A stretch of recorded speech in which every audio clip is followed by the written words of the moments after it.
All right, everyone, welcome back to another episode of the Mindset Podcast on the Paddle and Fin Network. Today we have a special guest, Raul Gonzalez from Illinois. How you doing, Raul? I'm good, man. I'm good. It's good to Glad to be hear. on your show, dude. Thank you. So I always like to get started with letting people know how you got into fishing and kind of your background. Well, I've been pretty much fishing all my life, and I lived in Florida for 10 years, and that's when I really started bass fishing. Florida is a great state to live if you like bass fishing. Oh, Pretty much absolutely. every canal, every little pond's got bass, Yeah. and that's where I kind of got hooked into bass fishing, even though I always liked bass fishing. And then 2001, 2002, I moved back to Chicago, and my brother Lewis, he belonged to a club, and he's like, "Hey man, come fish with me." And that's how I started into club tournament fishing. Okay. Um, so basically, from coming from Florida, just throwing a plastic worm to trying to learn all the different techniques that you have to do up here to catch a bass. It Oh, was a big absolutely. learning curve. Yep, yep. Yeah, absolutely. All right, so the reason why I wanted you on the show today is to talk about your mindset of this is your first official year of doing the kayak tournaments. I know you're still doing from the back of the boat. Also, I kind of wanted to get your perspective on the two. What do you see the differences in the kayak versus the back of the boat, or is there really is it? Well, it's a big difference, a huge difference. When you're in the back of the boat, you're kind of at the mercy of your boater. And the club I'm in right now, they pretty much it's a draw tournament, so you can fish with somebody different every tournament, and everybody has their own style. Everybody likes to do different things. So some guys are more like your style, some guys not so much. Yeah, Uh, and they take you to different stuff that you may not fish if you were the captain. And as a kayak angler, it's like you make your own call. It's like you want to go across the lake and waste 20 minutes, okay, go. Or you yeah, want to stay in this spot for 2 hours, yeah, can do that, you know. yeah, So it's you make your own calls, and I kind of like that aspect where you can decide when to stay and when to leave and how far to run and all that. yeah, Uh, definitely. I mean, that's kind of why I got into the kayak too. Besides the pricing of them, I mean, hmm the price is a lot. It's not as much as a bass boat, and then the truck and everything else. right. But you added a motor to your kayak, right? Yeah. If So when I first got the kayak, I wanted to get into tournaments, and I always saw that the guys with the motors had an advantage. And I'm like, I'm not gonna fish tournaments if I'm gonna be at a disadvantage right off the bat. yeah, So, and the thing that I hesitated is like I thought I needed to get like a Torpedo or something to compete with the other guys, and those things are like 2 grand or something. mm-hmm, So I never got those. And then I think somewhere on YouTube I saw some guy made like one for like 200 bucks. I think the motor was like 150 bucks, and with all the stuff that you needed, it was like under 200. And I'm like, yeah, I could do that. So I order the motor, and it fits right because I have a Hobie, and yeah, it fits right in the opening, and I mean I could go like 4 miles an hour. I nice. think Torpedoes go a little bit just a tad faster than that, but Yeah, hey, depending on the boat. $200 versus Versus two. 2,000. Yeah, I I yeah. can do half a mile less on the speed. So Oh yeah, absolutely. yeah. So this year actually I did my first tournament, and I was kind of committed to my club. So I think I only did a couple of kayak tournaments, but I think it's going to be the opposite next year. I'm going to find the right club, and then I'm going to commit to that schedule, and then the uh, other club where I fish now on the boat, probably going to be secondary. So Okay, so yeah, you're liking the kayak side better. yeah, especially when I won my first tournament. Oh, Uh, absolutely. I've seen so that. yeah, so the first tournament I competed on, I won. I'm like, hey, this is kind of cool. I like this. Yeah. So I would definitely have fished more, but because of the schedule, um, it didn't work out. But yeah, I think next year I'm just going to go. There's a couple different circuits that I'm considering, and then I'll just pick one and go with that. Yeah. I know Great Lakes is a good one. I think I might be doing that one next year, Yeah, depending on yeah, the paddle and fin schedule. yeah. I that's another thing. You got to look at their schedule, how far you have to travel, and all Yeah. that, and then how many they have. Mm-hmm. So I think I kind of like that one too, but I'll see. I'll see like the local ones and see their schedule, and then Yeah. I'm gonna commit to early on. Yeah. So, what was that first kayak tournament? What was the mindset going in? And obviously, the one coming out of it is you won, so you're happy. But Yeah, well, I knew the lake, so I think that was an advantage. And I knew a spot that we had caught fish there before when in my club. I don't think I fished there. Yeah, I think we had fished it maybe a couple weeks before. But because I knew the lake and I knew some spot that were not too far, because I mean, again, you get a little motor, you got to go. You can go all the way across the lake. It may take you 45 minutes. I didn't want to do that. So I had a couple spots that were not too far from the ramp that would take me, 15 minutes, 20 minutes. So I went to my first spot and that didn't pan out. And then my second one panned out, and it just happened that it was a tough tournament. I think I caught one after like 3 hours and then a couple at the end, and that yeah, was good enough to win. But there yeah. I was a lot think of people that zeroed. A lot of people only caught one fish. I It seen was a that tough like tournament. you had like I think 3 fish out of a 5 fish limit that Hmm. won it. Is that? Do you think that lake's going down, or you think that was just a tough weekend? No, it was tough. I mean, for spring, pre-spawn, I thought for sure I was going to catch. I was going to be calling at noon. Yeah, That was what I was thinking. I'm gonna if this first spot pays out, I'm gonna kill it. Right? And I didn't catch. I didn't get a single bite, not even a short. And I think maybe I give it an hour, hour and a half. And that goes back to like now you're a boater. Now you can say, hey, it's not working out here.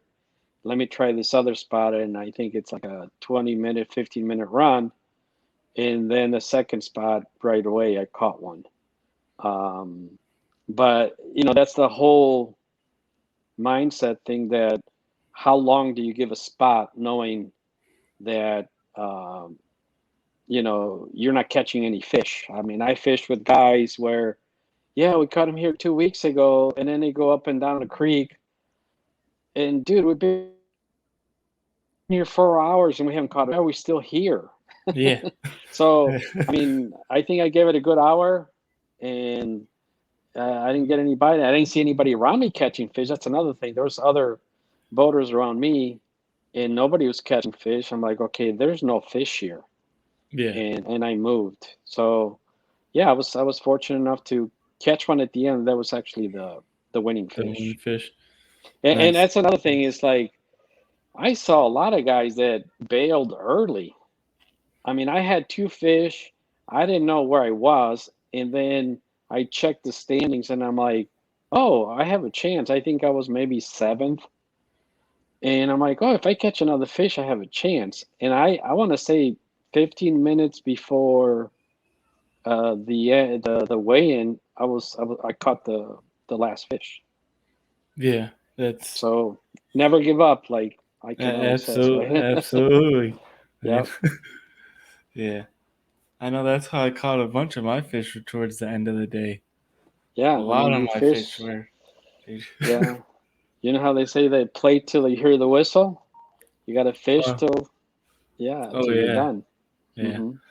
So now I've been seeing you and your brother for years now since I met you guys, constantly winning.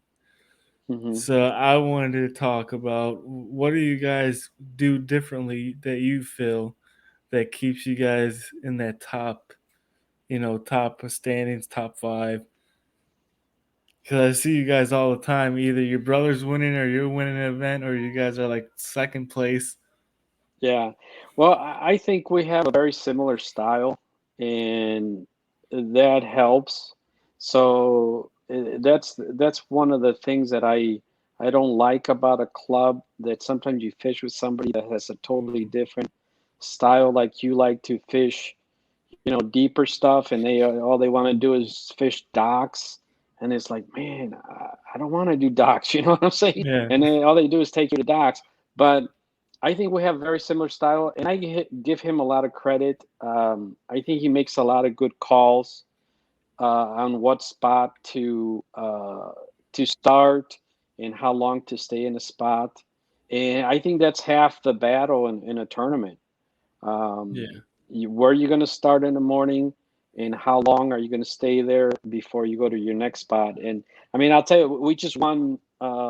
We just got back from Escanaba, and that was the first tournament that we fished together, because again, it's a draw, and it wasn't till now that I drew him, and we won at the end. And it was kind of like, I mean, we were in third place after the first day, and we came back at the end. But I think tournament fishing is a game of making the right call, and that's what we did at the end. I mean, and we second guess ourselves, because we were trading by, I think, 3 pounds, and it was windy when we went out, and the two other boaters that were leading, they stayed. And if you know Escanaba, there's Big Bay, Little Bay, and actually, we had caught like 20 pounds in Little Bay the day before in practice. And we're like, man, after we got up to our first spot, and it was really windy and it was bad, we're like, man, let's give this like half an hour. And if we don't catch any fish, we're going to put it in a trailer and go to Little Bay. And it just so happens that I caught one. So we stayed, and it was a good call. So we stayed, and eventually we got our limit. And I think we caught just under 20 pounds. Oh, I think we caught 20 pounds actually. So, and we came back. The other two teams didn't catch them, so uh, we're able to pull it off. But to answer your question, I think Lewis definitely makes a lot of the right calls of the spots that you want to fish, and he's pretty flexible, fishing deep or fishing shallow. Um, he has that both skills. yeah. I mean, you guys been doing it for so long now. Mhm. It's I know when I first met you guys were already that top tier, Yeah, but especially in the local scene. yeah, You know. yeah, yeah. I mean, it's a big learning curve. Like I said, when I first started tournament fishing, from just throwing a worm, and also the advantage, as much as you may not like fishing with everybody different every time, I think the advantage is you do learn from every guy.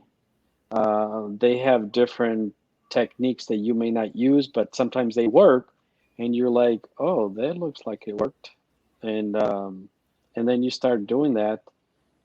So you also learn from other guys for sure. Yeah, yeah. And then so you went, and then I seen you also did the Round Lake Long Lake tournament, Yeah. Hmm. and you placed. I think you said you placed 15th. Was it? Yeah, I was like in the middle of the pack there. Yeah, yeah. I had I thought I had it figured out, man. I just didn't get the right bites, and Yeah. um, yeah, I think I was like in the middle of the pack on that. But I like I want a rematch on that one, dude. Yeah. I definitely want to do that one again. Yeah, Yeah. What did you yeah, have something figured out in pre-practice or? yeah. So like I did I think we did a tournament maybe 2 weeks prior, and I knew some spots already, and I'm like, yeah, I'm gonna be, throwing a chatterbait and a crankbait and a jerkbait, and I'm gonna tear them up. And yeah, I caught some right away, and I lost a couple, but yeah, they were just not the right size.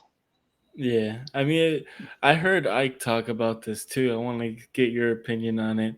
Where fishing for weight versus fishing for inches is two totally different things. Yeah, Is that true? yeah. Yeah. Well, you know what? It is, but I think when you have the mindset that it's like care how fat it is, you just want to see how long it is. Um, I think it's yeah. So you're just focusing on something totally different. Yeah. But yeah. You're like sometimes you're like, oh, this is an 18 incher, and you're like, oh, I wonder how much it weighs. But you really don't care because it's 'Cause, about yeah, how it long doesn't it matter. is, Yeah. right? Yeah, it's a little different, but it's just the focus is different. And I mean, Yeah, you're because still trying to catch a fish. You're still trying to catch the biggest fish. when I heard him say that, he said it was after one of these tournaments where he ended up seventh place and he was in first after the first day. He said he caught like 25 pounds worth of fish, but people that were catching smallmouth where the Mm, fish were just longer, you know, yeah. versus his largemouth were bigger in size but not long enough. Oh, You know, they're fat. yeah. Well, I thought it would be the opposite that the Yeah. smallies are heavier and stockier, and then the Yeah. largies are longer. But That's what yeah, I would think too, but that's yeah. kind of what he said on his podcast, I think it was. Hmm. But, Yeah, and that's another thing. It's like when you do a tournament, are you going to focus on largies or are you going to smallmouth fish? And that's yeah. uh that's another thing when you fish. Like I just did a tournament, our AOI tournament at Cal Sag a few weeks back, and it's another draw tournament. And I was just hoping I had somebody that would take me smallmouth fishing out on the lake because you can go out to Lake Michigan or you could stay on the river and fish for largemouth. And I did get a guy that's like, yeah, man, we're gonna go out to the lake, and I've been fishing out there. I know some spots. I'm like, okay, good. It didn't work out, but that's more my Mm. style. Yeah, that's smallmouth. Smallmouth move consistently. Yeah, And yeah. And I learned I that mean, on I the only caught river. one fish. Yeah, I only caught one fish, and I'm like, man, and I caught it early, and that was Yeah. it. Oh, it's always rough when you catch them early and then you're just struggling the rest of the Yeah, day. yeah, And that's pretty much how it went during with Lewis's tournament yeah, at Escanaba. I caught early. I think I caught the first fish both days, and then I went on a drought, and he caught a limit, and I think I caught one more fish after that. And yeah, good thing the first one I caught was like a 4 pounder, so that was good. yeah, yeah. All right, man. So how you liking the kayak? What kayak do you have? I know it's a Hobie, but I, I have a Hobie Outback. It's a 12 footer, and yeah, like I said, I had the pedal drive, and this year I got the motor, and um, it's a lot better with the motor. Yeah, especially with my okay. bad back. Yeah, It's a lot it's a lot better when you got the motor. So one of the hesitations I had about getting a kayak to begin with was where to store it. And as a matter of fact, Brian Schiller, I met him at a yeah, Rockford show, and he's like, "Dude, all you got to do is get this harness and hang it on your garage. It'd be out of your way." yeah, And I was like, "Oh yeah, that makes sense." So yeah. that's what I did, and that's when I got it. And the Nice. whole time I was thinking about doing tournaments, but then I started watching like the actual tournaments, and I'm like, yeah, I don't know if I can compete with Yeah, these guys. Yeah, yeah, I know. I'm hoping to get into some of the national stuff next year. yeah, yeah. So, Hey, that's another thing. It's like you can get in like really serious and travel oh and all yeah, that, and I mean, and it can be just expensive as a bass tournament. oh And you yeah, got it to can be. travel down to, Gunnersville, and you know that could be expensive. But Yeah, the only I think difference is is the pricing of I think it's 250 to get into the tournament, one of the national ones, okay. and then travel, and you don't have to carry, you don't have to have a pickup truck. Most people do, but Hmm. you know that's the only difference I really see. I mean, they're a little bit cheaper as far as turn. Like if you do the open, what is it like 1,500 entry fee for a bass Uh, open? I don't know what their entry fee is, but I yeah, know I know it's it's up somewhere there. up there. Yeah. Yeah. The only bad thing about the bass ones is they don't have an AOI right now, but Mm. I think that's coming soon once they see that the participation's gonna stay up there. Yeah, I think the sport has definitely grown a lot over the last 5 years or so, Yeah. and Yeah, it's only gonna get absolutely. more popular for sure. Absolutely. Absolutely. Um what else was I gonna talk about here? So you said you definitely like the kayak stuff. It's because you can make your own decisions that you like the kayak stuff better, or Yeah, yeah, there's that's pretty much it. I mean, you're the boat captain, yeah. and you can make your own call, and definitely that is a different mindset to have when you know you're going to have to decide where to go and all that. Um, and it's just, I mean, it's kind of cool actually to be sitting so close to the water and catching a fish. It feels a Right? lot different than on a Yeah. bass boat. So that's kind of cool too. But yeah, and you can, you can go to small bodies of water too where you can fish. Where in a bass boat, at least where I live, you got to drive, Yeah. 40, 45 minutes for the decent spot to go fishing. Oh, yeah. Yeah. I have share that same problem. And Hmm. that's why I go to Bussy so much. It's Yeah, yeah. I mean, it's a five what is ten that? minute drive. Yeah, that's Yeah. that's close to me too. I mean, I live in DuPage County, and we have a few lakes Yeah. that I could just 20 minutes I Drop can go into. fishing. Hmm. Yeah. So getting ready for a tournament, I mean, obviously some of these lakes that you have been to so far, you know them very well because you've been going to them for years. Do you do any like map studies or anything before going to it, or Like for Escanaba, I did a little bit of some spots that I knew, um, and I just checked with my brother because we've been there before a few times, and a lot of the stuff that we fished, he already had it marked. But I really, I do look at like Google Maps, Google Earth for any spots that may be interesting. I do a little bit of that, and I think I spend a lot of time preparing like my rods, the baits that I want to throw. Like in my mind, I have a game plan, and I'm like, and usually I probably take more rods than I need. Like on a bass boat, usually I take 8 rods. hmm? Even on my, so I do the same on my kayak. So I got 8 rods on my kayak, and Yeah. I really like to throw a jerk bait a lot. So I'll have 2 jerk bait rods. Oh, I Um, know you taught me about the jerk bait, and yeah, dude, it's I like, use it a ton. and I'm like, if they don't like this color, I'll throw this color. Yeah. So I will have 2 jerkbait rods. And even at Escanaba with drop shot, I knew they were biting their drop shot, so I had 2 drop shot rods. I'm like, okay, I'll throw this color or that color. Well, they're going to bite something.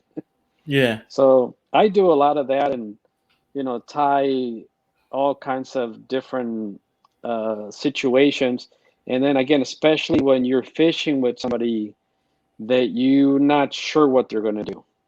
So if like, okay, if they take you shallow, this is what I need to have. They take you deep, this is what I need to have. So I spend a lot of time rigging like those baits, and prepping for that. And like I tie my own jigs too. So sometimes I'll Yeah. tie like depending on where we're fishing, I'll tie something for that lake. Yeah, that was gonna be my next question. Was gonna be about how you prepare when you're a co-angler, because even if you look up stuff on Google Maps, how that I know depending on the person you have probably depends on if you're actually gonna get to see that spot or not. Hmm. Or do you just spend more time rigging versus Google Maps when you know you're back of the boat? Yeah, and again, some guys that you fish with, they will ask you, "What do you think we should go?" And some guys they don't even ask. They're just like, "Let's just go here. This is where we're going," and you just go with it. But the guys that do ask, then you're like, "Man, we should maybe we should try this spot, or maybe we should leave now because nothing's going on here." Yeah, Um, so it depends on who you're fishing with, and you kind of know the guys in the club. yeah. Um, So like I did one tournament, I already had the kayak where I pre-fished on my kayak and I told the guy where to go during the tournament and I mean we didn't win, but we caught fish. We had a spot and there's fish there. You So might have saved your season as far as AOY, yeah, though. so we caught Sometimes that a matter. we caught limits there. Wasn't a winning bag, but uh, I was able to fish, and he listened to, hey, okay, you caught fish there, okay, let's go. Yeah, So it's always that's good another to. thing. When you have a kayak, you can pre-fish on your kayak if your boater can't fish during the week to pre-fish. Yeah, it's always good. It's always. And then from the kayak side, obviously you're doing everything yourself. You're from mapping, Google Earth, and then Hmm. rod rigging and everything like that. Did you get any time to pre-fish any of this stuff, or was it going off of what you learned when you were on the boat? Pre-fish where? As far as the kayak tournaments you did. The kayak tournament, I did not pre-fish. I forget what I had going on that week, and I wanted to, I just didn't get a chance. So I was just going based on history and what, Okay. because I think we did a tournament the year before around the same time of the year. So I that's how I knew about those spots, and the second spot was the one that paid off.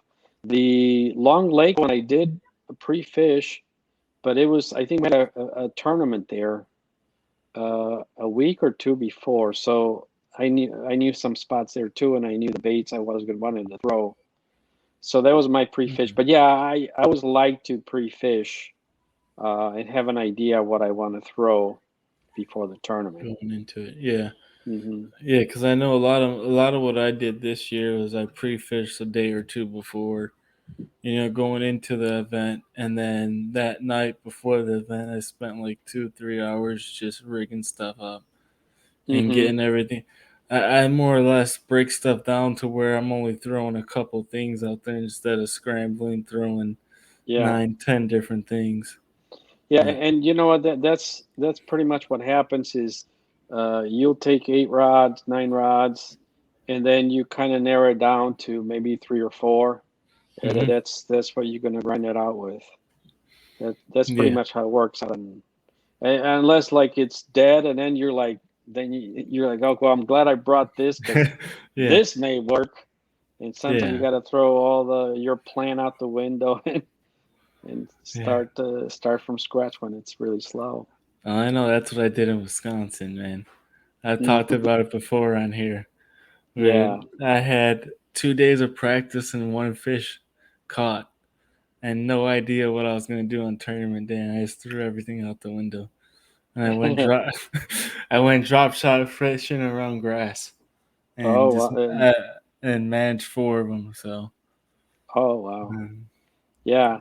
Yeah, so there's two things that I tend to do, and most of the time, like you commit to a bait or two, and you just switch back and forth. I'm talking about the tournament now. Yeah, So during a tournament, you're like, okay, I'm gonna go between the jig and a drop shot, and just gonna go back and forth. Um, and sometimes, again, when it's like that, it's like, okay, so jig, drop shot, they're not getting it. Let me just throw this jerk bait or this crankbait or something else because your whole plan didn't work out. It's yeah, a Ned rig or something. You start figuring something out during the tournament because your plan is just not working out. yeah. I definitely had some of that this year. Mm, right. But I mean, we all run into that, you know. Yeah. I mean, So, sometimes it's just really slow and it's a grind all day. yeah. So, any closing thoughts or any sponsors you want to thank? Yeah. Anybody that wants to sponsor me, you can look me up. No, I really don't have any sponsors. Yeah, I just, I don't have a lot of social media presence. I do post some stuff, but uh, yeah, man, I just uh, all your guys that are doing kayak tournaments, give me your thoughts on your circuit, and I'm definitely going to be fishing one of them next yeah, year, and yeah, looking forward to that, man. yeah. I look forward to seeing you out there. We haven't got a chance to really compete against each other this year. The schedules didn't line up, but definitely next year for sure. Yeah, We will yeah. definitely get in one of them, man. Let's pick a circuit, man. Let's do it.